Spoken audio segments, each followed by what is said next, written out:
We're definitely investing a huge amount to make sure that we're fighting misinformation, and there are a number of different ways that we look at this. So the first would be, from a policy standpoint, we would look at content that we would think about in terms of being violative of our policies. So if you look at COVID, for example, we came up with 10 different policies that we said would be violative. Like an example of that would be saying that COVID came from something other than a virus. And we did see people attacking 5G equipment, for example, because they thought that it was causing COVID.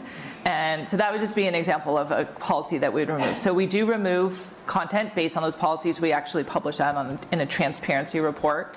The second one would be really raising up authoritative information. So if you are dealing with a sensitive subject like news, health, science, we are going to make sure that what we're recommending is coming from a trusted, well-known publisher that can be reliable.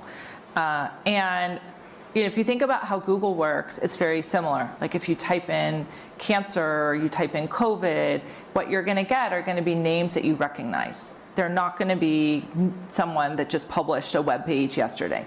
So it's very similar with regard to how we handle that on YouTube. The third is making sure that if there's content that's borderline content that technically meets our policy but is lower quality, that's content that we basically will not recommend to our users. Our users could still access it, but they will not recommend it. And then lastly, we're just really careful about what we monetize. So we always want to make sure that there's no incentive.